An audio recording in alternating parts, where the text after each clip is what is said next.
네, 안녕하십니까. 인사 한 번 더 드리겠습니다. 저 ITS 인정원에서 ISO 27000을 심사를 맡고 있는 김봉석입니다. 반갑습니다. 어, 이번이 올해 두 번째 강의인 것 같습니다. 제가 그 개인정보 보호에 관련돼서 그 강의를 지금 계속 하고 있는데, 작년에도 제가 대한적병원협의회에서 강의를 했었습니다. 그리고 올해도 지금 두 번째 시간을 맡게 됐습니다. 일단은, 이 강의의 좀 핵심은 아무래도 이제 개인정보 보호다 보니까 작년과 올해의 차이점, 20년도에 했던 개인정보에 대한 부분과 21년도에는 과연 어떻게 변화가 될까? 어떻게 더 강화가 될까? 이런 쪽으로 좀 포커싱을 잡고 설명을 좀 드리도록 하겠습니다. 제가 마지막 강의다 보니까 여러분들 이제 많이 지치실 시간이긴 합니다. 그래서 최대한 핵심만 제가 설명을 드리고 조금 시간을 단축하고 좀 질문을 받는 시간으로 하도록 하겠습니다. 예, 넘어가도록 하겠습니다. 예, 간단한 제 소개입니다. 요거는 넘어가겠습니다. 서두에 설명을 잘해 주셔서 네, 넘어가도록 하겠습니다. 두 가지 핵심 포인트를 제가 잡았는데요. 첫 번째는 일단은 20년도에 개인정보위원회가 출범을 했다라는 거. 그리고 두 번째는 21년도에는 그럼 과연 어떠한 형태의 개인정보가 강화가 될 것이냐, 어떠한 변화를 줄 것이냐에 대해서 좀 두 가지 포인트를 잡아드릴 건데, 두 번째에 제가 조금 더 힘을 실어드릴 겁니다. 왜 그러냐면, 법이라는 게 이 굉장히 많은 변화를 주지는 않습니다. 하지만 그 변화 안에서 우리 병의원에서 의료기관에서 지켜야 할 이 항목들은 조금의 어떤 그 영향성, 상관에 따라서 좀 달라지기 때문에 가장 핵심이 될 수 있는 자율점검, 자율점검을 안 했을 경우, 했을 경우에 대한 인센티브에 대한 실태점검, 이 실태점검의 방향성이 개인정보보호위원회가 출범과 동시에 어떻게 달라질 수 있느냐, 이게 이제 상관성 분석이거든요. 그래서 이 부분을 좀 설명을 드리는 걸로 하겠습니다.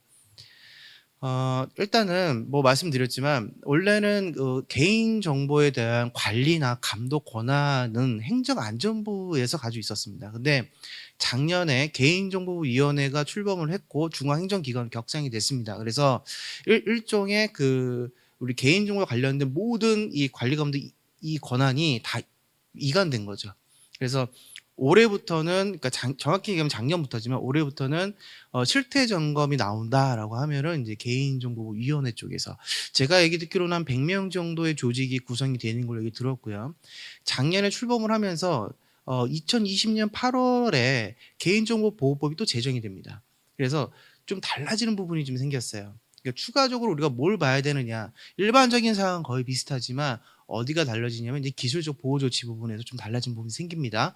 그 부분을 좀 찝어 드릴 겁니다. 그래서 개인정보위원회가 출범이 됐기 때문에 아마 올해는 이 실태 점검이나 자율 점검에 대해서 단순히 지금 의료기관만 해당된다고 생각하실 수 있는데 그렇지 않습니다. 모든 업종이 다 해당되기 때문에 개인정보를 수집해서 이용하는 모든 업종들에 대한 실태 점검이 좀 더 강화될 수 있다라는 포인트. 그 중에서 의료기관은 지금 2015년부터 시작을 하셨거든요. 그래서 거의 5년, 6년 동안 지금 자율점검, 개인정보 자율점검을 하고 계시고 실태점검을 받고 계십니다.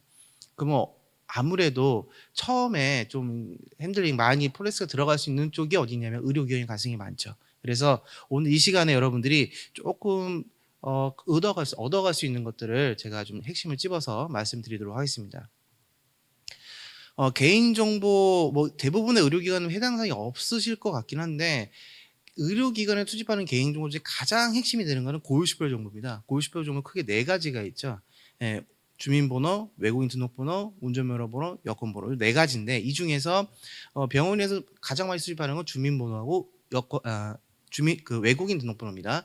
요 두 가지에 대한 정보는 거의 대부분 가지고 계실 겁니다. 그래서 이 핵심 정보에 대해서에 대한 수집에 대한 부분 그리고 관리에 대한 부분 포인트 굉장히 강한데 아까 말씀드렸지만 개인정보보호법이 작년에 제정이 되면서 정보통신망법의 일부가 흡수가 됩니다. 그러니까 특례법이 하나 생겼어요. 그래서 정보통신 서비스 제공자, 사업자에 한해서는 기술적 관리적 보호 조치 항목이 좀 추가된 게 있습니다.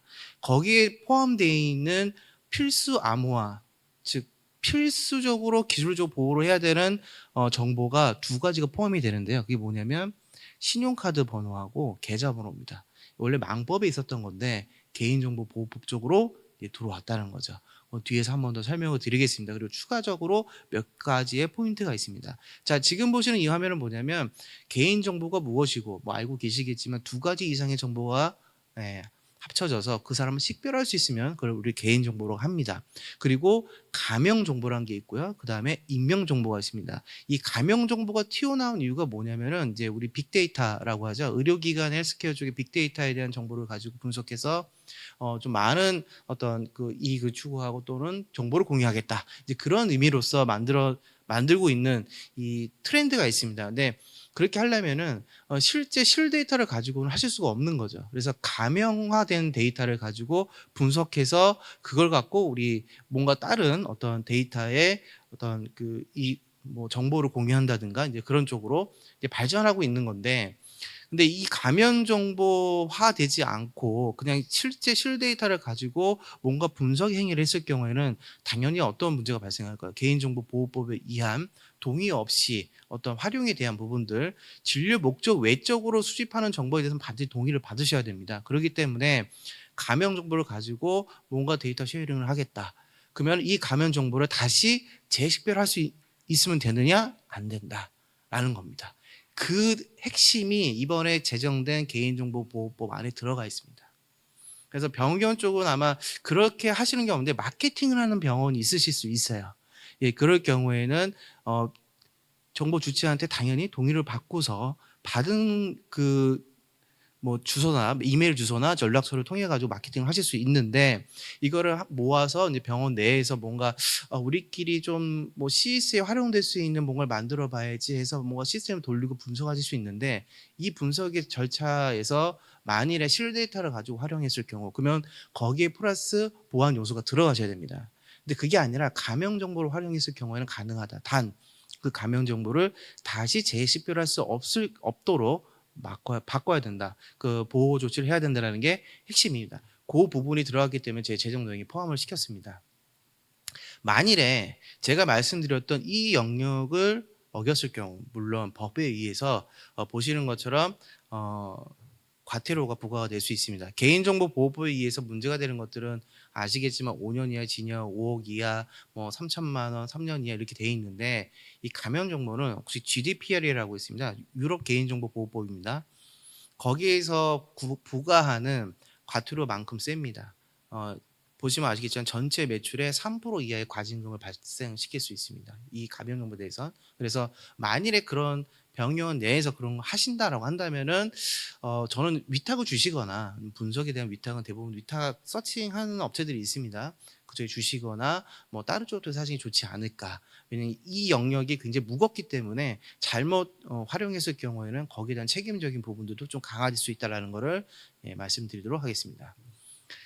자, 개인정보 뭐 제가 계속 설명을 드리지만 사람의 라이프 사이클과 똑같습니다. 개인정보도 퍼스널 라이프 사이클이라는 게 있습니다. 그래서 수집을 하는 동시가 바로 인생의 삶의 탄생을 뜻하는 것처럼 수집과 동시에 거기에 대한 부담감은 당연히 우리 병원에서 가져야 되는 겁니다. 그러면 활용하고 이용하고 하는 부분에 대해서 우리는 어떻게 해야 할 것이냐, 유출되지 않도록 또는 법에 의해서 법의 테두리 내에서 보호를 하겠다라는 포커싱으로 접근해 주셔야 되고, 그리고 난 다음에 이제 활용 가치가 떨어졌을 경우는 반드시 뭘 해야 된다? 파기를 해야 된다. 이게 이제 핵심입니다. 근데 제가 좀 말씀을 드리면 의료기관은요, 의료법이 상위법입니다. 그래서 의료법에 해당되어 있는 항목이 상위 우선순위로 들어갑니다. 예를 들어 주민번호를 수집할 때 진료 목적에 의해서 수집하는 주민번호는 동의가 필요 없으실 거예요. 근데 마케팅, 즉 진료 목적 외에 수집하는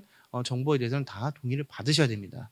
의료법이 아닌 다른 업종에서는요, 주민번호나 고유식별 정보를 수집하실 땐 반드시 동의를 받게 되어 있습니다. 근데 의료법은 그 예외 조치, 예외사항, 상위법에 예외사항이 있는 거죠. 근데 만일에 그거 수집을 했습니다. 자, 활용이 끝났습니다. 그럼 파기해야지. 다른 업종은 가능하지만 의료기관은 진료 목적에 의해서 보관되어야 할 그 기간이 정해져 있습니다. 뭐 2년, 3년, 5년, 10년 이렇게 정해져 있는 기간들이 있습니다. 그 기간에 맞춰서 보관을 하셔야 됩니다. 만일에 그 기간 내에 보관을 못해서 유실이 됐다. 예를 들어 제가 병원에 가서 제가 지금 병원 옮기려고 하는데 제가 진찰 받았던 저에 대한 어떤 그 항목을 좀 받고 싶습니다. 라고 했을 경우에 병원에서 죄송하지만 없습니다라고 한다면은 법에 의해서 이게 외부인에 대한 법적 소송이 들어갈 수 있습니다. 이게 매지컬 타임즈에도 나온 기사 내용인데 실제로 그런 사례가 있었습니다. 어떻게 유실이 되냐면 둘 중에 하나입니다. 대부분 유실이 많이 되는 경우는 이제 시스템적인 문제가 가장 많고요. 두 번째로 요즘 얘기가 많이 나는 랜섬웨어. 랜섬웨어에 의해서 감염이 돼 가지고 데이터가 유실돼서 복구가 안 됐을 경우. 그랬을 때는 그 환자의 데이터는 유실되는 겁니다. 그래서 이런 위변제에 대한 부분들이 있기 때문에 파기 영역은 보존 기간 내에 가지고 있는 부분이 가장 핵심이라고 보시면 될 것 같고, 만일에 이런 경우가 있습니다. "우리는 좀 더 보관을 해야 돼요."라고 하는 경우에는 상위 기관에다가 신청을 하시면 갱신이 됩니다. 한 번 더 10년 더 갱신을 하실 수 있기 때문에 그렇게 해서 보관하시고, 그 보관 기간 동안에는 뭘 해야 되겠습니까? 당연히 보호를 하셔야 되는 겁니다. 그게 일종의 우리 인생의 라이프 사이클처럼 개인정보의 라이프 사이클이라고 보시면 될 것 같습니다. 자, 개인정보 예시 이렇게 쭉 보시는 거는 워낙 이제 좀 아실 것 같아요. 그래서 깊게 설명은 드리진 않고, 일단은 아까 말씀드렸던 개인정보라고 해서 이제 이런 질문을 좀 하시는 경우가 있으셨어요. 저한테 뭐냐면 개인정보, 네, 고유지표 정보는 당연히 개인정보이죠. 근데 기술적 보호 조치에서 우리가 정말 신경 써야 될 것들, 암호화해야 될 것들은 뭡니까? 자, 법령에 정해져 있어요. 개인정보보호법상 암호화를 해야 되는 거, 저장 시 암호화, 전송 시 암호화를 해야 되는 항목이 있습니다. 고유지표 정보, 비밀번호, 바이오 정보. 자, 정보보호 서비스 제공자 또는 서비스 사업자 같은 경우는 아까 말씀드렸지만 계좌번호나 신용카드 번호가 포함이 됩니다. 자, 여기서 말씀드리는 이 보호 조치 영역은 법에 정해져 있는 것이기 때문에 반드시 보호 조치를 하셔야 되는 거고요. 근데 그 외에는 그러면 암호 안 해도 됩니까? 근데 대부분 여러분들 아마 따로 돼 있지는 않으실 거예요. 어떤 파일 안에 주민번호와 그 환자명, 그다음에 여러 가지 내용들, 민감 정보들 이렇게 쭉 그 파일 형태로 이게 되어 계실 가능성이 많습니다. 그래서 파일 자체를 암호화하셔서 그 보호 조치를 하신다고 한다면은 문제가 없습니다. 자, 이거를 제가 왜 말씀드리냐면 실제로 실태 점검이 나왔을 경우에 EMR 차트 프로그램이나 OCS라든가 또는 팍스, 또 이제 팍스까지 넘어가지는 않아요. 대부분 EMR 전자 차트 프로그램 많이 하십니다. 거기에 있는 데이터베이스를 열어보라고 하실 겁니다. 그 열어봤을 때 우리가 주민번호 열쇠 자리가 있죠. 열쇠 자리가 다 보인다? 그러면 암호화가 안 돼 있는 거고요. 열어봤는데 난수화돼 있죠. 쭉 길게 이게 무슨 글씨인지 모르겠는데 쭉 길게 되어 있는 여러 가지 막 특수문자 들어가 있고 여기 암호화가 돼 있다는 얘기거든요. 요거를 이제 열어서 보시는 거예요. 자, 요 부분이 암호화 되느냐 안 되느냐, 유출돼도 문제가 없다라는 부분이기 때문에 요거는 나중에 이제 뒤에서 한 번 더 설명드리겠지만 자율점검 체크하실 때도 항목이 있습니다. 그래서 그 부분은 뒤에서 다시 한번 설명을 드리겠습니다.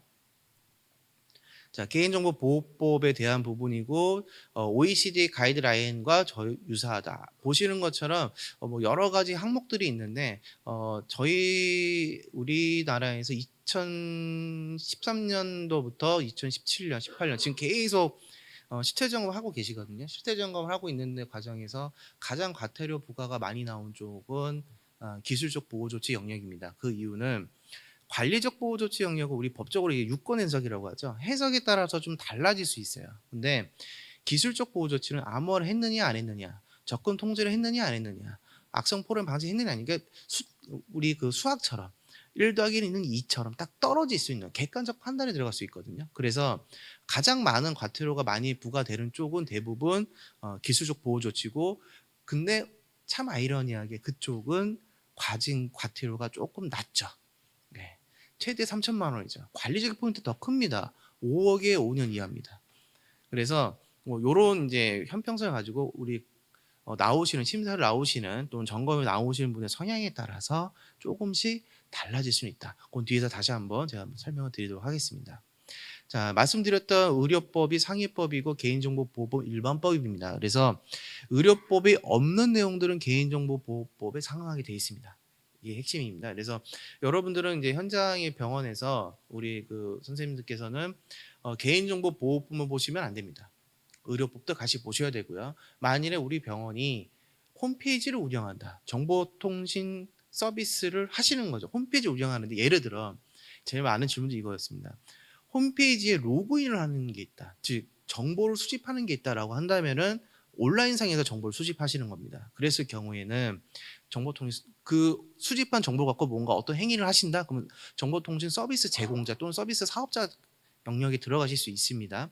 그랬을 경우에는 이제 이 홈페이지 시스템 자체도 개인정보 처리 시스템으로 간주할 수가 있습니다. 그래서 보안 정리의 강화가 된다는 거죠. 근데 만일에 우리는 홈페이지에 로그인 버튼이 없습니다. 개인정보 수집하는 게 없습니다. 단지 마케팅, 홍보로만 쓰십니다라고 한다면은 크게 문제는 없습니다. 단 어떤 거든 홈페이지를 운영하신다고 한다면은 개인정보 처리 방침은 반드시 홈페이지 내에 공개를 하셔야 됩니다. 그 뒤에서 다시 한번 설명을 드리겠습니다. 자, 요 영역까지인데 한번 이런 케이스가 있었어요. 뭐냐면 홈페이지가 있는데 로그인 버튼은 없었어요. 수집하는 정보가 없었습니다. 근데 게시판이 있었습니다. 게시판이 있어서 게시판에다가 질문을 하고 거기 안에 게시판 글 안에다가 그 환자의 개인 정보를 올리셨어요. 전화번호하고 성함 이런 거를. 자, 그러면은 이 글을 올린 거는 어쨌든 게시판을 누군가 보신다는 거거든요. 그러면은 이 글 자체가 어디 있겠습니까? 홈페이지 시스템 어딘가에 저장이 되는 겁니다. 그래서 게시판 DB라는 게 따로 있어요. 그래서 그 안에 만일에 게시판 운영했을 경우에 그 안에 개인 정보가 들어가 있다라고 한다면은 그것 또한 문제의 소지가 될 수 있습니다. 그래서 만일에 우리는 홈페이지를 그냥 홍보만 쓰겠다, 마케팅용으로 쓰겠다라고 한다면은 깨끗하게 그 목적으로만 쓰십시오. 뭔가 소통을 해야 된다, 뭔가 수집을 해야 된다면은 그 홈페이지 또한 개인정보 처리 시스템으로 간주를 할 수 있다라는 거. 그러면은 법적인 보호 조치는 반드시 들어가야 된다라는 거. 예, 그 부분을 다시 한번 말씀드리겠습니다. 간단하게 뭐 FAQ 저한테 많은 질문 중에 몇 가지가 있는데 지금 제가 뽑아온 FAQ는 그 보건복지부나 또는 행안부 또는 개인정보위원회 또는 한국인터넷 서비스 그러니까 키사죠. 예, 키사 쪽에서 인터넷 진흥원 쪽입니다. 올라왔던 FAQ 중에서 가장 많은 그 건수를 가지고 제가 좀 정리 좀 해봤습니다. 그래서 아마 이런 질문 좀 하시는 경우 있는데 뭐냐면 전자서명 으로 하여도 효력이 동일한가요? 자, 전자서명은요. 전자서명법이라는 게 있습니다. 아래 보시면은 제3조 상항에 의해서 충분히 효력을 가집니다.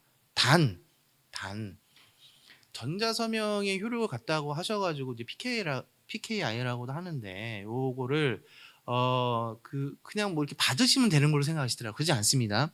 전자서명의 효력을 받는 시스템이 있어요. 그 전자서명 시스템을 도입을 하셔야 됩니다. 그렇지 않고서 일반적인 전자서명을 받아서 무조건 된다. 그거는 안 됩니다. 뭐 이렇게 붙여넣기 할 수도 있고 그냥 그 위에다가 펜으로 쓰게 해가지고 하는 그런 게 아니라 말 그대로 법적 효력을 지닐 수 있는 전자서명 그게 있으시면 가능하다라는 부분입니다. 그리고 또 한 가지는 이제 두 번째 FAQ 내용인데 동의를 받아야 하는 경우가 꼭 반드시 서면을 받아야 됩니까? 이런 얘기를 많이 하시거든요. 서면만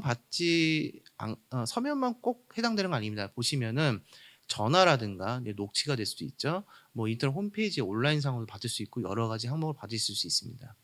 자, 이 중에서 저한테 이런 또 얘기를 하시죠. 이제 서명에 대해서 동의를 받으셨어요. 진료에 대한 어떤 개인정보 수집에 대한 동의도 다 하셨고 민간정보 제3자 정보 다 하셨습니다. 근데 한 가지 안 하셨더라고요. 뭐냐 마케팅 활용 동의. 자, 마케팅 활용 동의를 안 받았다라고 했을 경우에 자 우리 병원에 뭔가 새로운 뭔가 홍보할 게 생겼어요. 또는 뭐 검진해야 될 뭐 새로운 이제 그게 생겼습니다. 그랬을 경우에 우리 전화를 해서 또는 연락을 취해가지고 이런 게 있습니다라고 홍보하실 수 있잖아요. 근데 마케팅 활용 동의 체크가 안 돼 있으면 그걸 못 합니다. 그래서 요거는 어떻게 하냐면 예전에 이걸 받지 않으셨기 때문에 데이터는 많이 갖고 계시는데도 불구하고 활용을 못 하신 경우가 있어요. 그래서 뭐 지금부터라도 만일에 안 받으셨다고 한다면 마케팅 활용 동의는 꼭 받으시는 게 좋으실 것 같고 오시는 환자분 다시 이제 재방문하는 환자분한테도 마케팅 활용 동의를 받을 수 있게 뭐 전화상으로 녹취를 해서라도 뭐 고객센터에 있다고 하신다면은 그런 식으로라도 받으셔서 활용을 하실 수 있게 하셔야 됩니다. 만일의 경우에 문제가 됐을 경우에는 또 다른 문제가 발생할 수 있다라는 거를 설명드리겠습니다. 그다음에 요거는 뭐 아까 말씀드렸던 내용이기 때문에 제가 넘어가도록 하겠습니다. 그리고 위탁 계약서에 대한 부분인데 자, 요거 많이 놓치시긴 합니다. 뭐냐면 의료기관에서 위탁하는 여러 가지 케이스들이 있습니다. 업무 위탁이라는 게 있습니다. 제3자한테 제공하는 게 있고요. 업무 위탁이 있습니다. 자, 업무 위탁 같은 경우에는 가장 많이 하는 것 중에서 위탁해서 쓰는 것 중에서 좀 많이 그러니까 좀 누락되는 부분이 뭐냐면 이제 전자 차트 프로그램인데 왜 그러냐면 자, 개인 정보가 많이 들어가 있는 환자 정보 많이 들어가 있는 시스템이 대부분 EMR 프로그램입니다. 그래서 이 프로그램 안에 있는 데이터를 어쨌든 유지보수를 받으시지 않습니까? 받으셔야 되기 때문에 그 업체와 어떤 위탁 계약서를 쓰셔야 되는데 이 위탁 계약서를 써야 할 때에 반드시 들어가야 할 필수 항목이 있습니다. 자, 실제로 그 행안부에서 이제 올해부터는 바뀐다 말씀드렸지만 행안부에서 실태 점검이 나왔을 때 과태료 부과 대상 중에 하나 위탁 계약서에 있느냐 없느냐 요게 한 600만 원. 그리고 위탁 계약서의 필수 항목 7가지 8가지가 있는데 거기에서 많이 누락됐을 경우 거기에도 마찬가지로 과태료가 부과가 됩니다. 그거에 대한 내용을 제가 설명을 뒤에서 한 번 더 드리겠습니다. 그다음에 영상 정보 처리 기기에 대한 부분인데 자, 우리 CCTV 다 설치하실 겁니다. 자, 여러분들 이미 설치하시고요. 안내판 붙이고 다 하고 계십니다. 근데 원래 CCTV는요. 반드시 설치해야 되는 그런 공간이 있습니다. 이 법으로 정해지는 게 있습니다. 자, 의료기관은 CCTV를 설치를 했기 때문에 관리 포인트가 들어가시는 겁니다. 그래서 실태 점검이 나오던 자율 점검을 하시던 대부분 CCTV에 대해서 뭘 물어보냐면 운영 방침 또는 안내판을 붙였느냐, 공개 장소, 비공개 장소 구분해서 설치해서 운영하느냐 이런 것들을 물어보실 겁니다. 자, 그런 내용들입니다. 그래서 대부분 설치를 하시고 활용을 하시지만 그럼 우리 병원의 공개 장소는 어디고 비공개 장소는 어디야? 이런 것들에 대한 질문.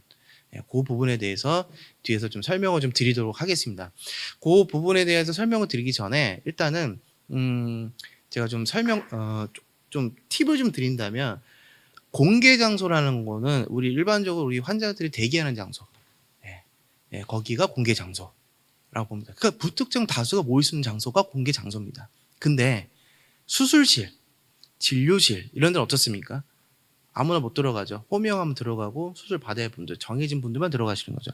여기는 이제 비공개 장소입니다. 그래서 이런 장소에는 CCTV를 설치를 하신다면 하실 수 있어요. 하신다면 들어오신 모든 분들께 뭘 받아야 되느냐? 동의를 받으셔야 돼요. 동의를 받으셔야 됩니다. 자, 불특정 다수가 모일 수 있는 공개 장소는 동의를 받지 않습니다. 그 대신에 안내판을 설치하게 되어 있습니다. 안내판을 붙여서 CCTV가 설치되어 있습니다. 책임자가 누구고 어떤 이유로 어떻게 촬영하고 있습니다. 이런 내용들을 붙이게 되어 있습니다. 근데 잘 모르시고 이런 경우가 있었어요. 뭐냐면 공개 장소에 CCTV를 설치하고 안내판도 딱 붙였습니다. 근데 추가로 녹음을 하신 거예요. CCTV 녹음 기능이 있을 수 있거든요. 녹음을 한다? 이건 문제가 될까 안 될까? 문제가 됩니다. 녹취를 했을 경우에는 녹취도 무조건 또 동의를 받으셔야 돼요. 그래서 공개 장소에 설치하는 CCTV는 반드시 안내판 설치와 CCTV를 어떻게 설치했다는 거, 그다음에 관리에 대한 포인트를 잡으시면 되고 비공개 장소는 반드시 동의를 받으셔야 된다. 자, 지금 이 FAQ가 실제 사례를 얘기하고 있습니다. 첫 번째와 두 번째 이제 공통점이 뭐냐면 대부분 CCTV 설치할 때 어떻게 하면 폭행 사고, 우리 그 진료실이라든가 뭐 이런 상습적인 폭행 사고가 있어서 우리 환자들에 대한 그것 때문에 CCTV 설치하는 경우 꽤 많이 있으시거든요. 자, 이랬을 경우에 어떻게 해야 되느냐? 마찬가지로 이 진료실은 어디라고 말씀드렸죠? 공개 장소가 아닙니다. 그래서 반드시 CCTV를 설치하셨다고 한다면 들어오실 때마다 다 체크, 동의를 받으셔야 돼요. 제가 모 병원을 가봤더니 이렇게 하시더라고요. 오셨을 때 데스크에서 아예 동의 받으십니다. CCTV, 진료실 CCTV가 있습니다. 활용에 대한 동의 아예 받으시더라고요. 그래서 들어오시면 이제 동의서가 있는 거니까 가능하죠. 그래서 이렇게 해서 뭔가 시스템을 만들어 가셔야 됩니다. 그냥 설치해 놓고 몰래 설치해 놓고 환자 뭐 어떤 폭행이 일어났습니다. 그러면 그걸 증거로서 활용도 못 하실 겁니다. 그래서 반드시 동의를 통해서 설치를 하셔야 된다. 아래 내용도 마찬가지 내용입니다. 그러니까 뭐 CCTV를 설치하는 대부분 응급실에서 어떤 폭행이라든가 뭐 2차적인 3차 그런 내용들이 발생했을 경우.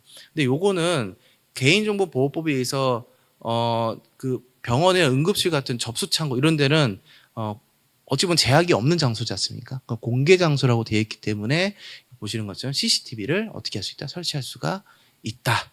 그렇지만 응급실 내에도 진료실이 있죠. 예, 그런 비공개 장소는 안 된다라는 거. 그래서 실제로 TV에 나오는 화면 보시면은 데스크에 있는 쪽에서 폭행이 난 경우, 그리고 응급실 같은 경우도 공개 장소에서만 난 경우는 뉴스에서 이 모자이크 채로 나옵니다. 네, 근데 진료실이나 비공개 장소 나오지가 않습니다. 그 부분들은 예, 다시 한번 확인해 주시기 바랍니다. 자, 그리고 개인정보보호법에서 이제 세 가지 포인트를 잡아드릴 건데, 이제 관리적 보호 조치와 기술적 보호 조치, 물리적 보호 조치 중에서 제가 오늘 조금 핵심을 다룰 부분은 바로 기술적 보호 조치입니다. 그래서 이 기술적 보호 조치는 뒤쪽에서 다시 한번 설명을 좀 드릴 거고, 왜 그러냐면 용어 자체가 어려우실 거예요. 아, 이게 뭐지? 개인정보 처리 시스템이 뭐지? UTM이 뭐지? 접근 통제를 하라고 하는데 이거 무슨 말이지? 이거 잘 모르실 수도 있기 때문에 그 내용을 제가 뒤에서 설명을 드리겠습니다. 가장 핵심, 개인정보 처리 시스템이 뭔지는 아셔야 돼요. 개인정보 처리 시스템 이렇게 생각하시면 돼요. 개인정보 처리 시스템은요, 개인정보가 어딘가 몰려 있어요. 막 몰려 있어서 그 몰려있는 환자 정보, 개인정보를 갖고 뭔가 활용할 수 있는 시스템, 의료계는 뭐가 있을까요? EMR, 전자차트 또는 OCS, 요즘 같이 많이 하시죠. 그 다음에 팍스 얘기가 나오시는데, 팍스 같은 경우에는 다이컴에서 그 확장자명이 좀 다르죠. 근데 자, 엑스레이만 봤을 때, 우리 환자의 엑스레이만 봤을 때 그 환자를 식별할 수 있을까요? 못합니다. 근데 이 엑스레이와 환자명과 뭐 여러 가지 정보들이 같이 들어가 있을 경우, 그랬을 때는 식별할 수 있죠. 민감 정보 같이 들어갈 수 있습니다. 그래서 이 팍스 같은 경우에도 이 영역이 따라 좀 달라질 수는 있어요. 그래서 만일에 팍스에 그 시스템 안에 어떤 환자의 정보가 되게 많은 정보들이 다 들어가 있다라고 한다면은 개인정보 처리 시스템을 간주할 수 있습니다. 그리고 아까 말씀드렸던 홈페이지도 마찬가지로 로그인 버튼이 있다는 얘기는 회원 정보를 받는다는 얘기거든요. 그랬을 경우에도 마찬가지로 처리 시스템에 간주가 될 수 있습니다. 그래서 개인정보 처리 시스템 얘기가 나오면 무조건 어딘가 몰려 있는 거, 어딘가 시스템에 정보가 몰려 있는 거, 요거를 고민하시면 됩니다. 네. 자, 요거는 제가 비유를 들여서 좀 설명을 드리려고 좀 그려 놓은 건데, 우리 부동산도 거품이 있죠. 네, 거품이 있습니다. 근데 보안도 거품이 있어요. 자, 의료기관에, 우리 병원에서 해야 되는 보안 영역이 있는데, 이 보안이라는 게 그냥 얘기만 듣고서 하시다 보면은 이거 해야 돼? 이거 어떻게 해야 돼? 이렇게 고민 많이 하실 거예요. 거품을 좀 빼드릴게요. 세 가지 포인트만 보시면 돼요. 개인정보보호법에서 얘기하고 있는 안전성 확보 조치, 그 다음에 아까 말씀드렸던 재정에 대한 내용이 추가된 부분, 기술적 관리적 보호 조치 사항이 있습니다. 거기에 세 가지 포인트를 잡습니다. 첫 번째가 접근 통제입니다. 그리고 두 번째가 암호화입니다. 세 번째가 악성 프로그램 방지입니다. 자, 그걸 제가 비유를 드리는 거예요. 접근 통제, 현관문 도어락이죠. 저희 집안 사람들만 들어올 수 있게 도어락 번호키를 누르고 들어온다라는 거. 저희 집안 사람이 아니면 못 들어옵니다. 즉 접근을 통제하겠다라는 부분. 이거를 우리 보안 영역에서, 정보 보안 영역에서는 인터넷을 통해서 들어올 수 있는 해커라든가 또는 뭐 해킹이라든가 여러 가지 악성 코드라든가 이런 것들을 1차적으로 막아주는 영역, 그걸 우리 방화벽 또는 UTM이라고 합니다. Unified Threat Management에서 통합력 관리라는 영역이 있어요. 그래서 그 부분이 접근 통제 영역이라 보시면 될 것 같고, 자, 들어왔습니다. 자, 우리 집 아이가 방 안에 있는 제 책상에 있는 지갑에서 10,000원을 빼다가 갖고 나가서 맛있는 거 사 먹었어요. 우리 집안의 아이입니다. 인가자죠. 들어왔다는 거죠. 자, 집에서 돈을 빼갔습니다. 이거를 이제 정보보안에서는 내부 정보 유출이라고 합니다. 자, 이 방문이 잠겨 있거나 또는 책상에 있는 지갑을 어딘가 시간자치에 넣어놨다고 한다면 문제가 없었겠죠. 그거에 대한 영역, 이게 PC 보안입니다. 자, 여러분들은 대부분의 어떤 데이터 유실이 또는 데이터에 대해서 관리 포인트가 어디 있냐면 PC에 있으실 거예요. 단말기에 있습니다. 단말기의 보안을 어떻게 할 것이냐. 갖고 나가더라도 열어보지 못하게 하겠다. 자, 여러분들이 현장에서 이런 제안들 많이 받아보실 거예요. 매체를 차단하세요. USB를 못 쓰게 하세요. 메일 첨부를 못하게 하세요. 자, 우리나라의 메일 대표 웹메일도 있지만 글로벌 메일까지 다 따지면 어마어마한 메일이 많습니다. 중국 메일도 많고요. 굉장히 많습니다. 그리고 매체를 차단한다? 차단할 수는 있습니다. 하지만 그걸 차단함으로 인해서 어떤 문제가 발생할까요? 바로 업무의 효율성에 영향을 줄 수 있다는 거죠. 개인정보보호법에 이게 거품이에요. 개인정보보호법에 들어간다면 그럼 매체를 차단하는 내용이 들어가느냐? 뭐 또는 메일을 차단하는 내용 그런 건 없습니다. 어떤 것만 있느냐? 저장 시 암호화입니다. 저장 시 암호화를 하면 갖고 나가더라도 복구를 할 수가 없기 때문에 그 데이터를 열어볼 수가 없다. 해서 무조건 전송 시, 저장 시 암호화. 그럼 여러분들 우리 그 의료기관 내에서는 PC나 또는 개인정보 처리 시스템 내에 저장된 데이터를 뭘 해야 된다? 암호화를 해야 된다. 뭐를?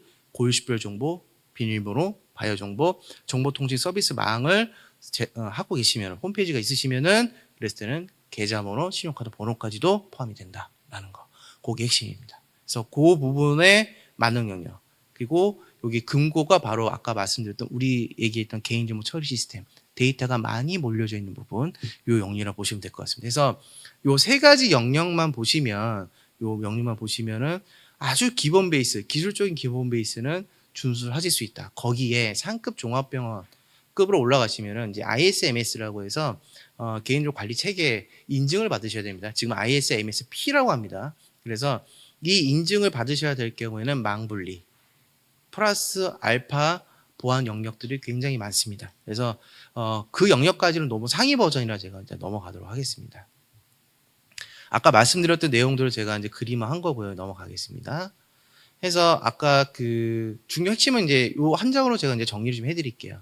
개인정보의 암호화 영역, DRM이나 DLP 영역, 또는 악성 프로그램 방지 영역, 백신이나 안티랜섬웨어. 이 안티랜섬웨어를 왜 넣냐면 백신이 요즘 이제 랜섬웨어를 잡는다고는 하지만 이 랜섬웨어는요, 약간 뭐라고 볼까요? 그러니까 바이러스는 우리 독감 같은 거 보시면 될 것 같고요. 이 랜섬웨어는 그 메르스나 코로나 같은 느낌? 그러니까 변종이 좀 생길 수도 있고 변종이 한번 생기면 좀 치명적인 신종 변종이 좀 많은 그런 그 악성 코드 머리이기 때문에 별도의 랜섬웨어를 방어할 수 있는 어느 정도의 그 백신 같은 영역들이 좀 있습니다. 그래서 이 부분 그리고 접근 통제, 방압 UTM, 그다음에 요 출력 복사시 보호 조치가 이번에 제정된 정보통신 서비스 제공자 부분에 이제 포함이 됩니다. 그래서 워터마킹이나 또는 출력이나 복사했을 경우에 그 로그, 그 이력을 관리하는 영역이 포함이 됐습니다. 그래서 요 영역들이 결국에는 위에 보시는 것처럼 개인정보위원회에서 작년에 8월에 제정된 추가된 내용 중에 핵심입니다. 예. 자, 개인정보 이제 자율점검에 대해서 좀 설명을 드리기 전에 이제 뭐 실태 점검에 대한 설명을 좀 드렸으니까요. 뭐 내용들은 보셨고 아까 말씀드렸던 계약 위탁에 그러니까 우리 그 과태료가 많이 나온 부분 중에서 위탁 계약에 대해서 일부 누락됐을 때 과태료 이게 실제로 발생된 겁니다. 200만 원 정도 접근 통제 600. 보시면 아시겠지만 지금 대부분 기술적인 과태료 부분이 좀 높습니다. 이게 쌓이는 거예요. 쌓여서 1,000만 원이 넘어가면은 그러면 이제 그 사업 사항을 공개하게 돼 있습니다. 하지만 대부분의 뭐 다 그렇게 되진 않죠. 그러니까 감사 나오시는 분의 성향에 따라서 조금씩 이제 유도리 있게 접근을 좀 해주십니다. 그래서 1,000만 원이 넘어갈 것 같아라고 하면 이제 멈추시는 분들 계세요. 실제적으로. 근데 뭐 저도 들은 얘기긴 하지만 근데 이제 그런 건 있습니다. 인정을 안 하려고 했을 경우에는 더 깊게 파고들 수 있습니다. 그래서 만일에 뭐 실태 점검이 나온다는 공문을 받으셨다라고 한다면은 좀 전문 기관을 통해서 빨리 한번 체크를 받아보시는 게 뭐 업체를 통해서라도 받아보시는 게 가장 좋습니다. 자, 요거는 제가 이제 실태 점검의 내용인데 좀 뒤에서 제가 좀 설명을 좀 다 앞에서 드렸기 때문에 실태 점검은 이런 거다라는 거를 지금 설명을 드린 거고 뒤로 넘어가겠습니다. 시간이 좀 계속 흘러가고 있어서 자, 자율점검에 대한 부분인데 자, 요거 좀 설명을 드릴게요. 작년에 제가 이제 자율점검 컨설팅을 했을 때 뭐 여러 가지 질문도 있었는데 가장 많은 질문이 뭐였냐면 우리는 병원협회에 가입이 안 돼 있어요라는 거였어요. 자, 자율점검은요, 의학 5단체가 각각의 그 협회를 통해서 동의를 받고 자율점검하게 되어 있습니다. 근데 이 우리 의료기관 중에 병원급은요, 이제 대한병원협회의 동의를 받고 자율점검하게 되어 있습니다. 그러니까 작년이나 재작년, 그러니까 작년 아니군요. 재작년 이전에는요, 협회에 가입이 안 돼 있는 병원 같은 경우에는 별도 비용을 또 냈었어요. 근데 작년부터 바뀌었습니다. 가입이 안 돼 있어도요, 비용 내는 거 없습니다. 없고요. 신청을 합니다. 회원 가입을 하게 돼 있습니다. 그 뒤에서 다시 한번 설명드릴 겁니다. 그렇게 되면 2-3일 정도 기간이 걸립니다. 그래서 답변이 오시면 그 답변을 가지고 바로 자율점검을 하실 수 있게 구성이 바뀌었습니다. 그래서 그 부분에 대한 설명을 드릴 거고, 자, 요 화면이 그 화면입니다. privacy.go.kr이라고 해서 개인정보 보호 그 종합포털 서비스라는 페이지가 있어요. 그걸로 들어가시면 개인정보 자율점검에 대해서 들어갈 수 있는 시스템 체크에 대한 항목이 뜹니다. 글로 들어가서 이 페이지가 뜨시고요. 나는 병원협회에 가입이 돼 있어요라고 한다면은 사업자 등록번호하고 아이디 패스워드 넣고 로그인하시면 돼요. 근데 우리는 병원협회 가입이 안 돼 있어요. 회원이 아니에요라고 한다면은 여기 아래 보시면 가입하기라고 있습니다. 이 가입하기를 클릭하고 들어가시면 됩니다. 가입하기 클릭하고 들어가시면은 소속 단체 체크가 뜹니다. 요 뜨는데 여기에서 보시면 대한병원 협회도 있고요. 뭐 업종이 다른 업종들도 쭉 있을 거예요. 제가 말씀드렸지만 개인정보위원회가 작년에 출범을 하고 난 이후에 계속 이게 확장이 되고 있거든요. 업종이 확장이 되고 있어요. 그래서 그 다른 업종들도 있습니다. 근데 여기 우리는 없는데, 우리는 회원이 아닌데, 그랬을 때는 여기 오른쪽에 소속단체 없음이라고 있습니다. 이걸 체크하십시오. 이걸 체크를 하시면, 자, 여기 체크를 했죠. 하시면은 회원 가입을 하는 겁니다. 그래서 우리 병원에 대한 이제 정보를 입력하게 되어 있습니다. 이게 쭉 입력을 해주시면은, 자, 오른쪽에 보이시는 것처럼 자율점검 표 수행이라고 해서 지금 이제 승인 대기라고 이게 뜨실 겁니다. 그래서 이게 한 3일에서 4일 정도 걸립니다. 이게 승인이 되시면 그 다음에 이제 그 시스템에 입력할 수 있는 창으로 넘어갑니다. 자, 예전에 많이 해보셨을 거예요. 지금 이제 작년에 한 59개 항목이었고 급수에 따라서 조금씩 달라지긴 합니다. 달라지긴 하는데, 달라진 것 중에 가장 핵심 제가 한 가지 말씀드리고, 뭐냐면 그 재작년만 해도 그냥 체크만 있었어요. 근데 작년부터는 증빙 서류를 업로드하는 게 생겼습니다. 그래서 그 부분이 추가가 됐다라는 거, 그리고 증빙 서류 중에서도 고유 식별 정보, 그 비저형 데이터, 우리 PC에 저장되어 있는 데이터 중에서도 이미지 파일 암호화에 대한 부분을 증빙하게 되어 있습니다. 그래서 이 용역에 대해서는 별도의 증빙서를 올려야 되기 때문에 꼭 체크를 해주시기 바랍니다.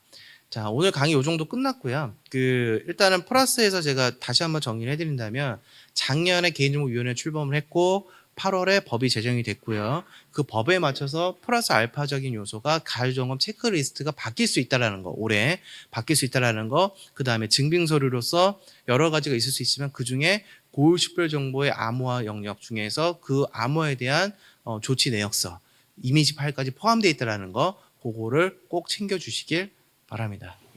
이상 마치도록 하겠습니다. 네.